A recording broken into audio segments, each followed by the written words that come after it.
Hello, good morning, everyone.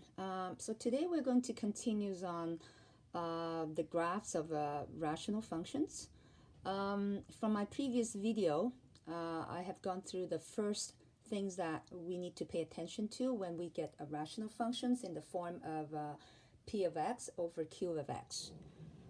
Now, just a quick review on the first items when a function has a whole at x equal to a if both p of x and q of x contains the common factors in the form of x minus a. So we did that from our last video. So today we're going to get into a little bit more in addition to making notes to see if there's any common factors. So the second things that on the items that we need to check is to see if there is any intercepts. Okay, so finding the x-intercept from any rational function, all we have to make notes of is what makes the p of x is equal to 0. So p of x will be our numerator. So what makes the numerator turn into 0? Those will be your x-intercepts. Okay, I'm going to show you with an example later on. But to find the y-intercept, it's the same rule as we did before. Okay, all you have to do is set the x is equal to 0, and then you just solve for the y, and that will give you the y-intercept. Okay, so after making notes of all the intercept, then we need to also find the vertical asymptotes. So any VA that exists on the rational functions. So what would that be? Well, what makes the denominator, the q of x, equal to 0? So that basically is going to be your VA. Okay? So those are the very basic 3 steps that we need to look into. And then finally, there's one more asymptote that we also need to pay attention to, and that is the horizontal asymptote, the HA. Okay? Now, when it comes to the HA, it's a little bit more complicated. There are 3 subcases of finding the horizontal asymptotes. Okay, so what are the 3 subcases? The first one, A, is when the degree of the numerator is less than the degree of the denominator. In such a case, then your horizontal asymptote is always y equal to 0. Okay, so let me start by showing you the first example from the worksheets. Okay, and this one here, a function that is equal to 3 over x minus 2. Well, since the numerator is a constant, so we can look at this as a rational function, as the reciprocal functions, really, because the reciprocal functions always has a constant as your numerator. Instead of a 1, now I have a 3 here. Okay, if I put the 3 on the side, that is the same as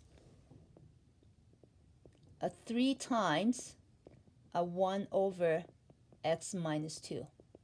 Okay, so that is another reason why I say this one I can look at that. I can treat this one as my reciprocal functions. Okay, so definitely on any of the reciprocal function, there's no holds. There's no common factors between the p of x and the q of x. Okay, and the x-intercept, there's none, because nothing will make my numerator, the p of x, equal to 0. So this is what I have up here. Okay, y-intercept, when I set the x is equal to 0, then I will end up with a 3 over minus 2. So that's why my y-intercept is negative 3 over 2. VA is what make the denominator q of x equal to 0. So the VA in this case will be x equal to 2, because when x is equal to 2, then your denominator turns into 0. Okay, and because the degree of the numerator, degree 0, is less than the degree of the denominator, which is the degree 1. So therefore, I always get the horizontal asymptotes at y equal to 0. So on the graph, you can actually see that when I plug in all of this here, so since there's no x-intercept, so I have no zeros on the x-axis, y-intercept at negative 3 over 2, so it should be down here. a VA at x equal to 2. So I draw myself this broken lines at x is equal to 2, label it as a VA. And the HA, the horizontal asymptotes at y equal to 0. So I also label that horizontal broken line as my horizontal asymptotes. Now, where would the graph be? Well, because there is a, because of the y-intercept here, so I'm pretty sure that part of my function is going to be down here, crossing the y-intercept. Okay, go approaching to the vertical asymptotes in this end and approaching to the horizontal asymptotes at that end. Okay, and the other part, it will be up here because not down here. And the reason is because any of the reciprocal function, as long as your a value is a positive, so that means the function should happen in quadrant 1 and quadrant 3. Okay, so that is the reason why I do it here and not down here. Even though I could have a piece down here, but because this is a positive a, so I'm sure that I should have a graph on the quadrant 1 and quadrant 3. Okay, so this will give us later on. I really need to have done something in order to determine where my function should appears on, okay, between the horizontal asymptotes and the vertical asymptotes. But you can see that example later on, okay? So let's do one more example as I follow the on your handouts, where you have a function that is x plus 5 over x squared minus 4. So again, the degree of the numerator, degree 1, is certainly is less than x squared minus 4. This is a degree 2. So a degree 1 divided by a degree 2. So in that case, because it's less than, so therefore, for this particular question, I would also have a horizontal asymptote at y equal to 0. So right away, I know that. Okay, so let's fill in some of the informations here.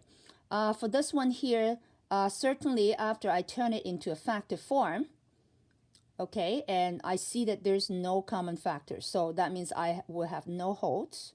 And for x-intercept is what make the numerator turn into 0. So x-intercept should be minus 5 because you have x plus 5 up here.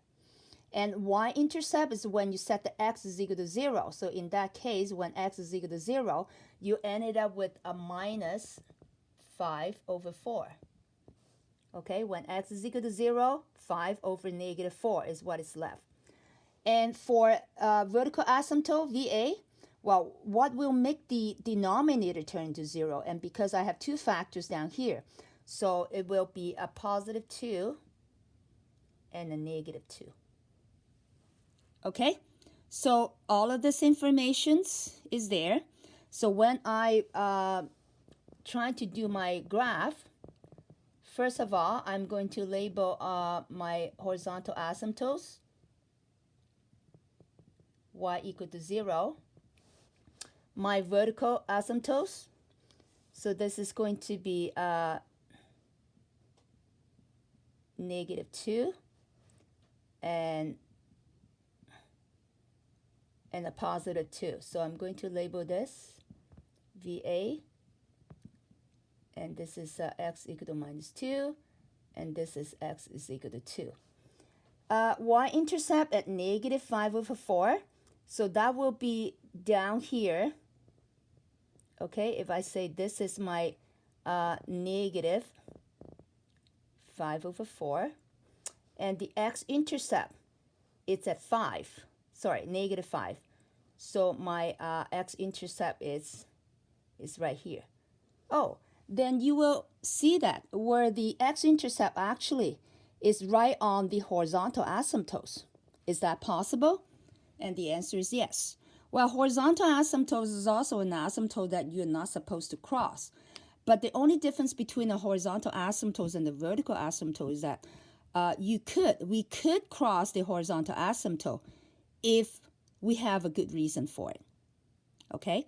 But vertical asymptotes, under no circumstances that you can cross it. So in this case, I do have a reason of crossing the horizontal asymptotes because my 0 is happening, it's right on it. Okay?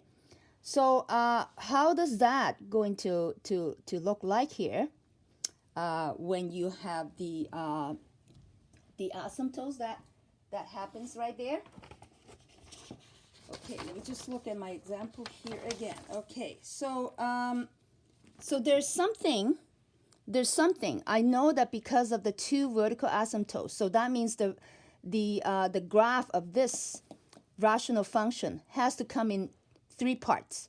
One part has to be on the left side of this vertical asymptotes.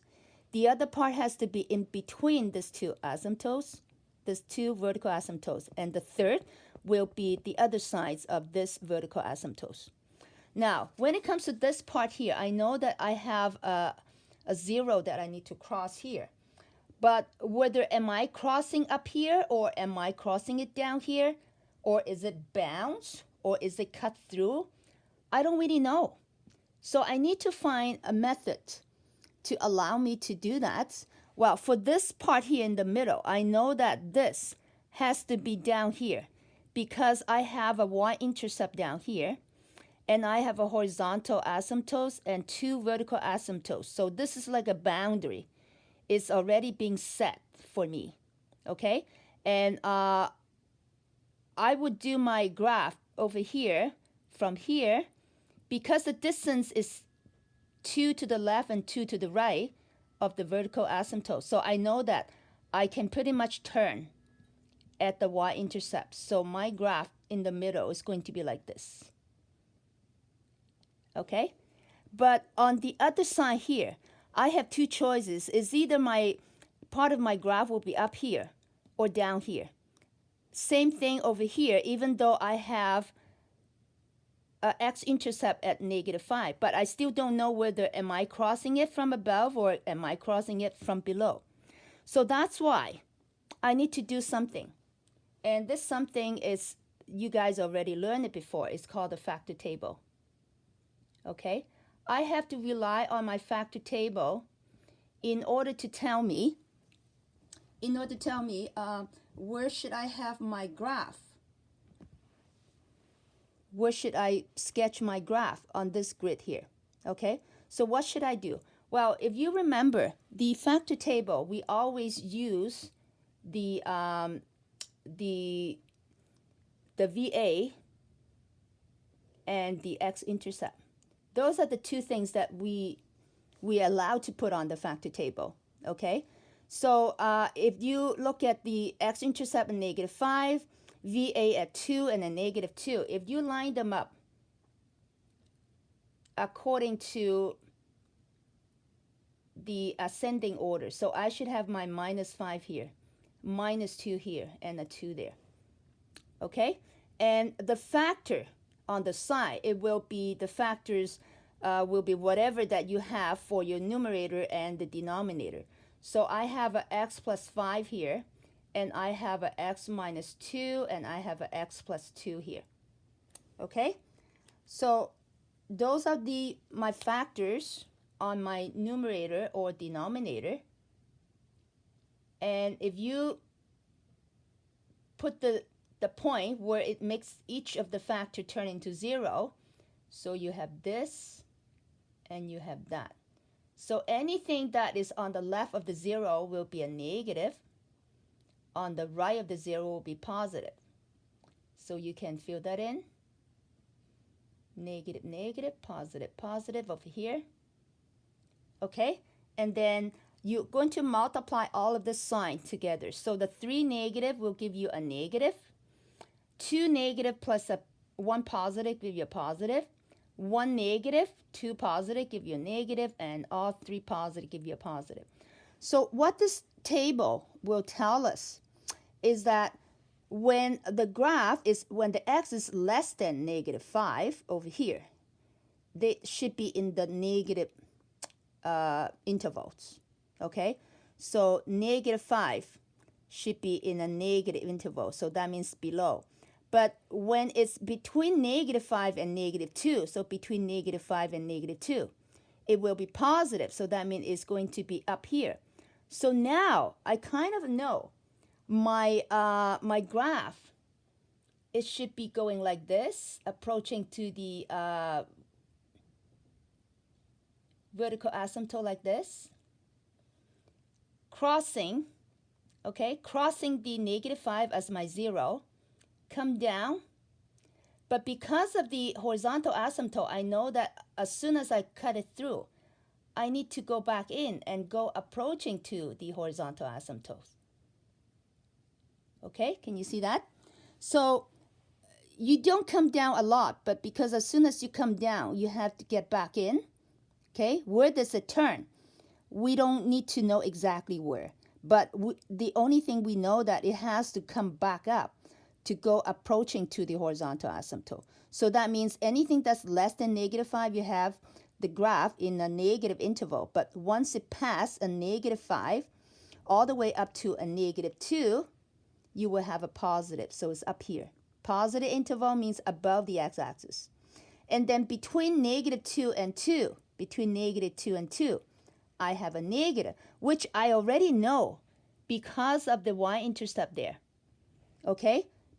This part cannot be up here because my y-intercept is not in the positive interval. My y-intercept is in the negative interval. So therefore, without checking in the from the factor table, I already know that my part of the graph should be down here. And then what happened after x is greater than 2?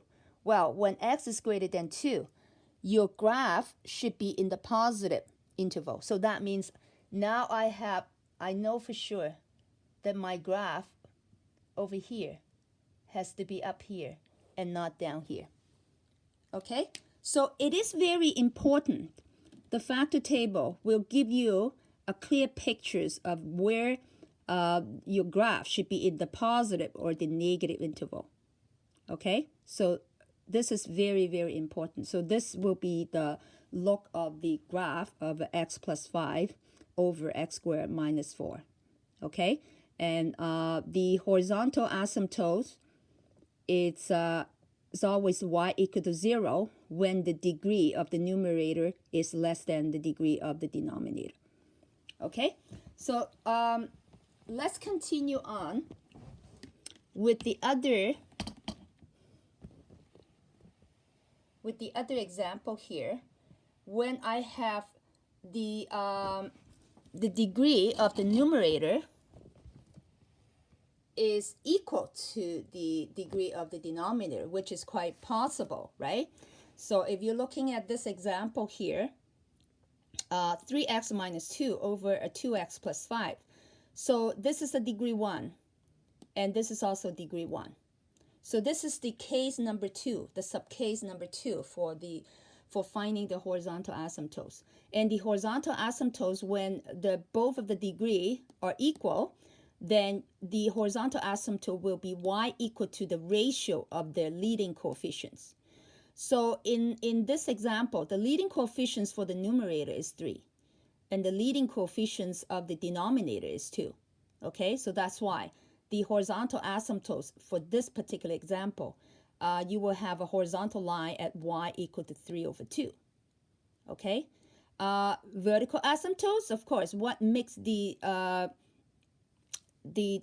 denominator turn into 0. So because the denominator is 2, this is a 2x, right?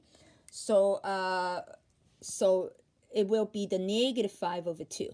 So vertical asymptotes is x equal to -5 over 2. Y-intercept, when you sub in the x equal to 0, what is left is -2 over 5. So y-intercept is equal to -2 over 5.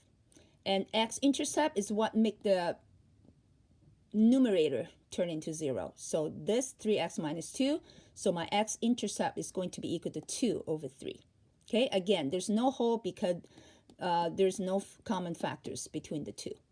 Okay, and as you can look at it, before I come down to this graph, I have labeled my vertical asymptotes, my horizontal asymptotes, and my y-intercept and the x-intercept. Now, this part here, because of the x and the y-intercept, I know that my graph has to go like this. okay? But for the other part here, in between above the horizontal asymptotes and below the horizontal asymptotes, my graph should be up here and not down here because I don't have another 0 down here. If I'm putting my graph down here, then I will be creating a 0 that is not there, because for this question here, I should only have one x-intercept at 2/3, which is over there only, nothing over here. So I can guess that my graph should be up here. But just to be sure, we need to use the factor table to make sure that everything that you did over here is correct. And so I use the 0 and the VA for my factor table. So again, my x-intercept is 2/3, and my VA is -5/2. So that is where I put my number up here on the table. And the factors beside, I put in 3x minus 2 and a 2x plus 5. Okay? And what makes those turn into 0? I put a point there. So 2/3 here and -5/2 over here. And on the left of the 0, you put in negative. On the right of the 0, you put in positive. Okay, so same thing over here. So at the end, you're going to multiply all the signs together. So this will be positive, negative, positive. So that means anything that's less than 5, -5/2 over here. Anything that is less than a 5/2, which is this point. This is a -5/2. I should have a positive. So I have up here. Anything in between the -5/2 and the 2/3, so between here to here, I should have a negative. So I'm down here. Okay? And once you pass the x equal to 2/3, anything that's greater than 2/3, you have a positive. So that's why I'm coming up here. So everything really makes sense, and everything should match your factor table. Sometimes factor table is not necessary, like in this case, when you already know that there is a y-intercept and a 0 that you need to cross. So in that case, you don't really need to look at the factor table in order to know that, okay? But usually I would do my factor table just to make sure, just to confirm, okay? And my next example, example 2 from your worksheets, is how to determine an equation by looking at the graph. So again, all you have to do is make observations about their y-intercept, their zeros, and their vertical asymptotes. Once you have all of this, you can just play around, like guess and check about what do you have to put it up here in order to get that 0. What do you have to put down here in order to get the VA, okay?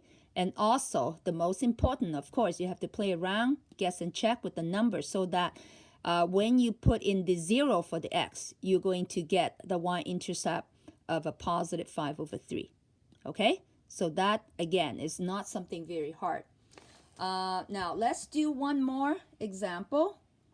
Let's do one more example.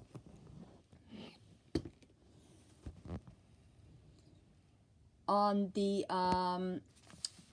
on another functions that where you have the same degree. The degree of the numerator is the same as the degree of the denominator.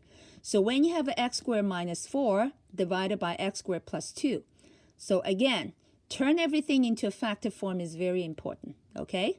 So numerator, I factor this into x minus 2, x plus 2. But for the denominator, this is not factorable, so you have to leave it like that, okay? So for the 0, I know that because the numerator is x minus 2, x plus 2. So my 0 has to be x equal to plus and a minus 2. Okay? Y-intercept, when I set the x is equal to 0, I left with a -4/2.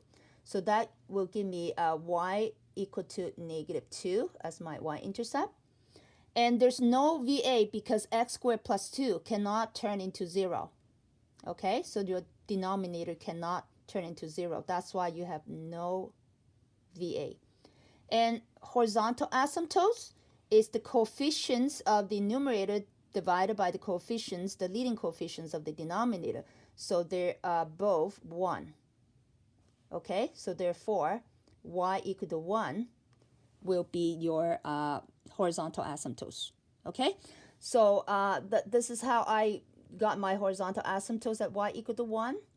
And my no VA, but I got 2 x-intercepts and 1 y-intercept. So I got all of my key points here. Okay. Now I also did my factor table. So since there's no VA, I can only use the 0 plus and the minus 2 on my factor table. Okay. And the only factors I put it in is x minus 2 and x plus 2. Well, why not x squared plus 2? Well, because x squared plus 2 will not give you any 0 here. So, I mean, even if you put it here, then this factor will only give you positive, positive, positive. So again, I want to remind you, you don't have to put in any factor that give you all positive answer here, okay? Because it's just a waste of space. So that's the reason why I only put x minus 2 and x plus 2 over here. So the result will be plus, minus, plus, but that is less than negative 2, in between negative 2 and positive 2, and greater than positive 2, okay? So that means anything that's less than negative 2 should be positive. So that means from here, I should have something above the x-axis like this. Okay, approaching to the horizontal asymptotes. Well, maybe I should be using the blue pen to show you this. Okay, and then between negative 2 and 2, so in between negative 2 and 2, I should have a negative interval. So I should be coming down. Well, I know that because I have a y-intercept that I need to cross. Okay, so I'm crossing it. I'm turning back in because between negative 2 and 2, I'm having a negative interval. But once you pass the 2, when x is greater than 2, you have a positive. So I'm cutting through. I'm going up like this and approaching to the horizontal asymptotes. Okay, so this is going to be the graph for this particular example. Okay, so I will give you another video on the next subcases, which is the greater. Okay.